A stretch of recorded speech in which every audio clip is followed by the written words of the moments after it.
The Resurrection of Wisdom, a Metaphysical Unveiling of Esther and Ishtar. Introduction: The Crisis of Wisdom and the Soul's Hidden Queen. This is ancient, and this is ancient, the Architect TV. Today is called Easter, but what is it we're really resurrecting? The modern world celebrates the death of the body and the return of a man from the grave. But behind that story is a much older mystery, a deeper flame that traces itself not to Golgotha, but to the gardens of the soul, to the banquets of divine wisdom, and to the descent of Ishtar into the underworld. Today, we are here to set the metaphysical record straight. This episode is not about a man. It is not about Roman crucifixion. It is about the hidden resurrection of wisdom. Esther, the inner soul's bride, the veiled light who has been cast into silence within the court of the lower self. And on this day, this season of transition and spiritual reckoning, we declare that wisdom is no longer silent. The soul has reached its appointed hour. The Spirit calls Esther forward. The book of Esther is not a political narrative. It is not about kings and queens, nations and edicts. It is a divine parable, a sacred map, a layered revelation of the soul in exile, the higher self scattered among the lower qualities, waiting to be gathered, redeemed, and crowned. Esther is not merely a woman. She is the soul's Buddhic function, that which can love without condition, see without illusion, and unite the inner kingdom through the fire of discernment.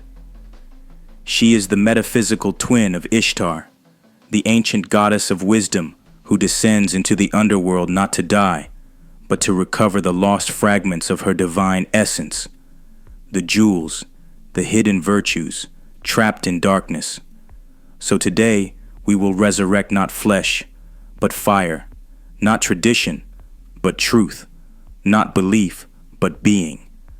This is not a celebration of an outer resurrection. It is a call to the soul to awaken its inner queen, to confront the forces of corruption within the kingdom, and to prepare the inner temple to receive the King of Spirit. We begin with Esther, the hidden wisdom. To understand Esther is to understand the concealed architecture of the soul. Esther is not simply a queen in a Persian court. She is wisdom in exile, the Buddhic principle buried within the lower nature, veiled and subdued, yet divinely appointed. She represents the soul's capacity for silent discernment, unconditional love, and spiritual readiness. In the metaphysical anatomy of the human being, Esther is the redeeming feminine intelligence, not emotional sentiment, but the sacred intelligence of the heart. She does not force her way to the throne. She is summoned in divine timing. She moves beneath the surface of the soul's structure, preparing not through argument or dominance, but through refinement, alignment, and spiritual fragrance. She is the inner bride, chosen not merely for beauty, but for resonance. She is harmony revealed after exile, and the only force capable of confronting the soul's great adversary, Haman, the desire mind. But before we meet Haman, we must see Esther through her ancient mirror, Ishtar. Ishtar, the descent of wisdom into the underworld. Long before the book of Esther was penned, the ancient tablets of Babylonia told the story of Ishtar, the radiant goddess of wisdom and love, who descended into the realm of death to retrieve Tammuz, the soul's divine counterpart, lost in forgetfulness. She did not go to war. She did not call upon armies. She entered the shadows with only her jewels, symbols of the higher qualities silently formed within the soul by spiritual labor. These jewels were not given to her. They were built within her, shaped through lifetimes of ascent and descent, sorrow and surrender. And when she arrived in the underworld, wisdom met death, not to be destroyed, but to call forth that which had fallen, that which had become trapped in the density of matter and illusion. Her descent was not punishment, it was a metaphysical strategy. Ishtar sought to give Tammuz, the desire nature in bondage, the waters of life, to restore him, not to his former state, but to a new awakened union. This is the archetype behind Esther's mission in the Book of Esther, to bring life and clarity into a kingdom ruled by hidden corruption. The kingdom, the inner soul in disorder. In the Book of Esther, the kingdom is Sushan, but metaphysically, this is the human soul in a state of disharmony. The true self, the king, has handed over its authority to a chaotic inner court ruled by appearances, desire, and fear. The first queen, Vashti, represents the withdrawal of inner vision, the Buddhic nature that refuses to appear in a soul governed by pride and spectacle. With Vashti exiled, the kingdom has no true wisdom, only the noise of selection, souls being prepared, refined, chosen. And here, Esther emerges. She does not demand the throne. She prepares in secret 12 months of oil and incense, the transmutation of emotion and thought into refined states. Her elevation to queen is not an act of politics. It is the natural result of inner purification. She becomes the only consciousness capable of harmonizing the soul's inner temple. Levi, the soul's emotional fire awaiting redemption. Here, Levi enters the picture, not as a tribe of men, but as the soul's emotional sheath, the field of feeling and union. Unredeemed, Levi is violent, reactive, tribal. It clings to form and becomes distorted. But under Esther's influence, Levi is purified. The book of Malachi declared that the sons of Levi must be refined as silver and gold, the emotions transmuted into love, the intellect into light. Esther does not destroy Levi, she governs it. She teaches the emotions to serve the higher light rather than the ego. Thus the incense, the garments, the royal banquets, all symbols of Esther's ability to sanctify the soul's temple.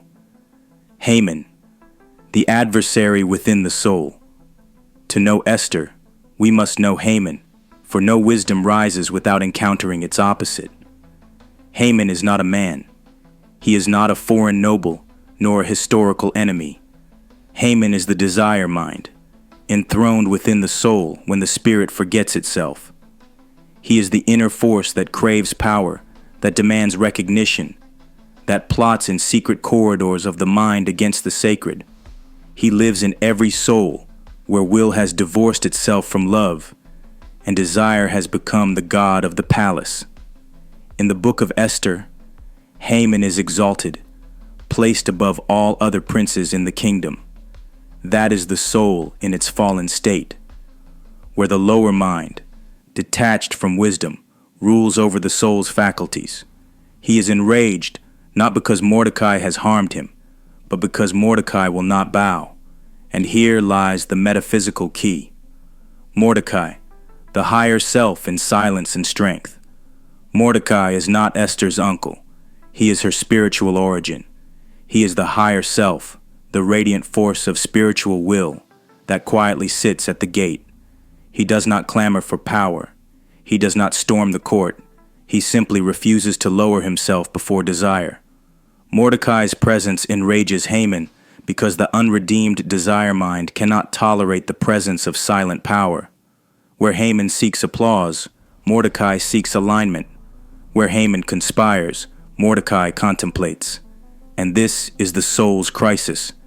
Can the higher self remain anchored when the lower self seeks to destroy it? It is Esther, the wisdom principle, that must decide.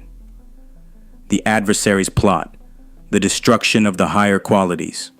Haman's strategy is not personal, it is metaphysical. He seeks to destroy all the Jews, that is, all the scattered higher soul qualities across the kingdom.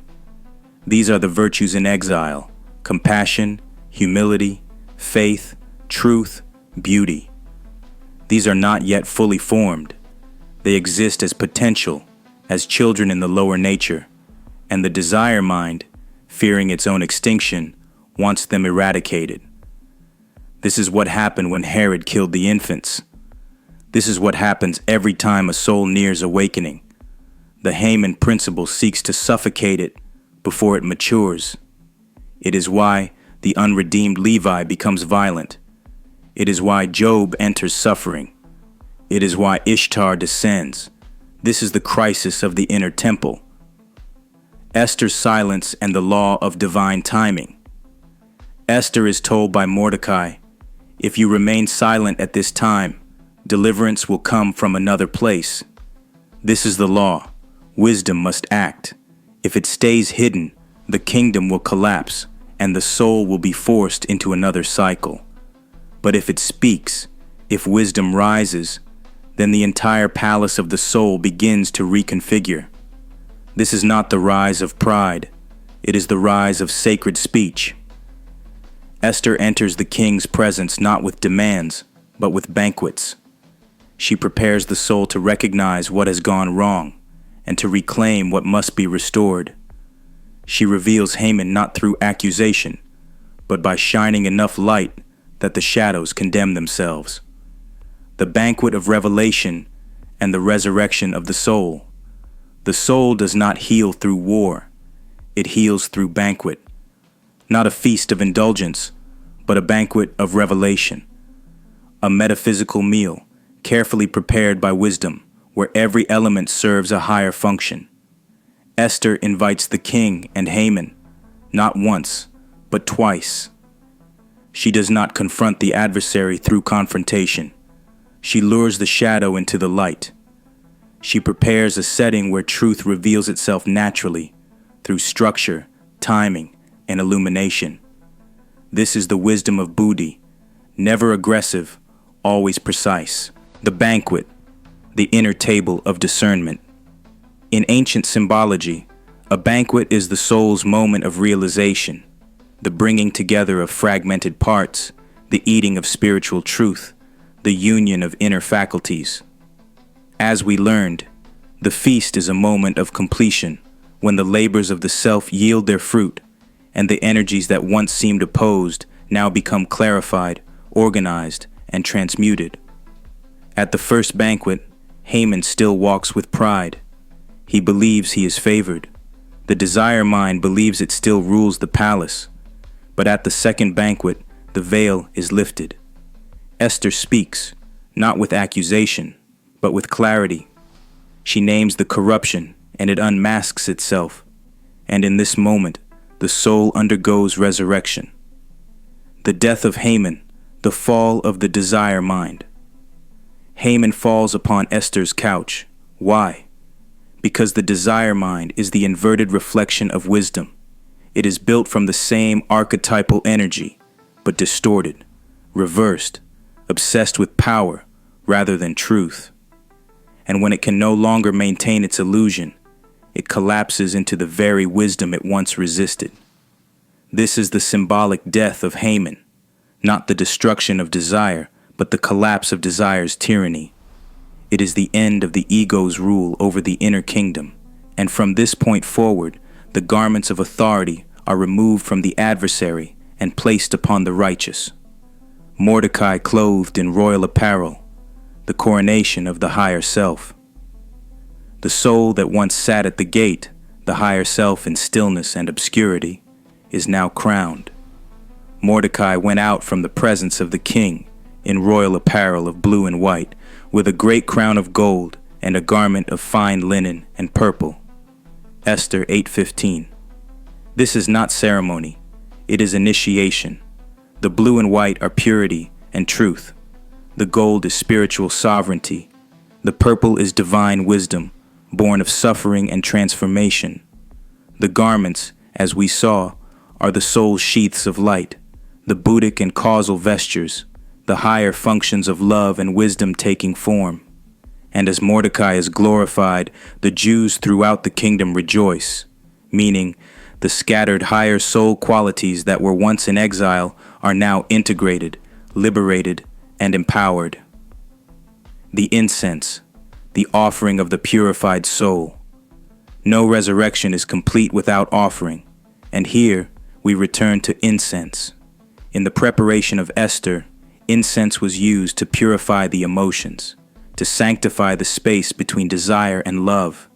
Now, as the kingdom is restored, the soul itself becomes the altar. The fragrance is no longer external. It is the perception of divine love ascending from within. The offering in righteousness spoken of in Malachi is fulfilled. The sons of Levi, once unpurified emotion, now stand as ministers of harmony, joining the soul in union with the spirit. The Feast of Purim, the celebration of resurrection. The soul now celebrates, not because the enemy has fallen, but because clarity has risen. The Feast of Purim is not a holiday. It is a symbol of the inner joy that follows purification. When the soul has faced its shadow, honored its wisdom, and restored its true authority, it is allowed to rejoice, not in conquest, but in return. This is not the resurrection of a body. It is the resurrection of wisdom, the return of Esther, the glorification of Mordecai, the collapse of Haman, the rejoicing of the Jews, the redemption of Levi, the healing of Job, the completion of the inner temple, the metaphysical meaning of Easter, and the return of Ishtar. Today, the world celebrates Easter. But what has truly risen? It is not the body of a man. It is not the doctrine of a religion. It is the wisdom nature within the soul, the hidden queen, long veiled, now enthroned. It is Esther, returned to her rightful place. It is Ishtar, rising from the underworld. It is the soul's inner flame of discernment, purified through suffering, now crowned through consciousness. Easter is Ishtar, the resurrection of wisdom from the depths. The ancient name Ishtar became Istra, and eventually Easter. But what was lost in that linguistic migration was the core truth. Easter is not about death and resurrection of the flesh. It is about the descent of wisdom into the underworld of the soul to recover that which was lost. Ishtar's descent was not defeat. It was strategy. She entered the lower realms to find Tammuz, the fragmented divine nature trapped in separation, in exile. She brought with her jewels, symbols of the higher faculties already forged within her. She sought to give life-giving waters to the fallen self, not to escape death, but to transform it from within. This is the very pattern we see in Esther, in Job, in the sons of Levi, and in every soul that dares to awaken. The garden is within you. In many Easter sermons, the resurrection story ends in a garden, an echo of Eden, a symbol of return. But that garden is not geography. It is inner topology. The garden is the Buddhic plane, the realm of purified love and wisdom. And within you, the garments, the incense, the feast, the crown, and the banquet are waiting. You are not simply a person. You are a kingdom in crisis. You are a temple in transition. And Esther, wisdom, is rising. For such a time as this, who knoweth whether thou art come to the kingdom for such a time as this? Esther 4:14. This is the question of the soul. Esther has always been within you, silent, watching, waiting. And now the time has come. The Haman principle must fall. The Mordecai nature must rise. The soul must unite its scattered virtues and reestablish divine order in the inner court. You were not born to be ruled by chaos. You were not meant to bow to fear. You were not designed to dwell in exile. You were born to be a vessel of wisdom. The resurrection of wisdom is the true Easter. So today, we celebrate not the resurrection of a man, but the awakening of a metaphysical pattern, the cycle of descent and return, fall and glorification, silence and revelation. Today, Esther takes her place. Ishtar rises. Levi is purified. Mordecai is crowned.